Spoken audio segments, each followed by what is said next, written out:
మా ఎర్రచందనం తోటలో అయితే గొడవ అయింది. సులువుగా ఎత్తుకోవడానికి వచ్చారు మీరు. ఎర్రచందనం అనుకుంటున్నారా లేదా? నేను పెట్టిన ప్రతి వీడియోలో మినిమం 20 నుంచి 30 కామెంట్లు అయితే ఉంటాయి అనమాట. అన్న ఫామ్ హౌస్ లో వీడియో చేయండి అని మీకోసం అయితే మొత్తానికి చేసేసాను. ఓన్లీ క్యాంపింగే కాదు, ఏటీవీ రైడింగ్, ఎర్రచందనం తోట, ఇంకా గన్ షూటింగ్ చాలా అంటే చాలా ఉన్నాయి వీడియోలో. Welcome back. మనం అయితే ఇప్పుడే ఫామ్ హౌస్ కి వచ్చేసాం అనమాట. మనతో పాటు ఈ బుజ్జి కుక్క పిల్ల కూడా ఈ రోజు క్యాంపింగ్ లో అయితే ఉండబోతుంది అనమాట. దీని పేరు వచ్చేసి హనీ. అండ్ మనం ఉండబోయే క్యాంపింగ్ వచ్చేసి హౌసే అనమాట. ఇదే హౌస్ లో మేము సాంగ్స్ వినడానికి పెద్ద బ్లూటూత్ స్పీకర్ ప్లస్ ఇంకా బెడ్ కూడా మొత్తం రెడీగా ఉన్నాయి. అంతేకాదు నైట్ అయిన తర్వాత క్యాంప్ ఫైర్ వేసి డాన్సులు కూడా వేసాం అందరం.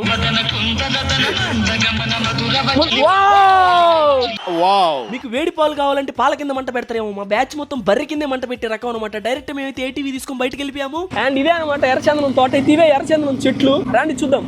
లెట్స్ ఎక్స్ప్లోర్ ద ఎర్రచందనం. మంగళం సీన్ అయితే మాట్లాడేసాం అనమాట. మనకైతే రేట్ సెట్ కాలేదు. అండ్ ఇది అమ్మడానికి ఓనర్ ఒప్పుకోవట్లే, ఎందుకంటే ఇది మన కాదు. ట్రస్ట్ మీ, ఇలాంటి వీడియో ఇప్పటి వరకు యూట్యూబ్ లో ఎక్కడ చూసుంటాం. అంత బాగుంటుంది వీడియో. ఆ వీడియో కానీ లాంగ్ వీడియో కావాలంటే ఖచ్చితంగా ఈ షార్ట్ కి 100K లైక్స్ అయితే కొట్టేయండి. అలాగే సబ్స్క్రైబ్ కూడా చేసుకోవచ్చు. ప్లీజ్ ఉంటా బాయ్.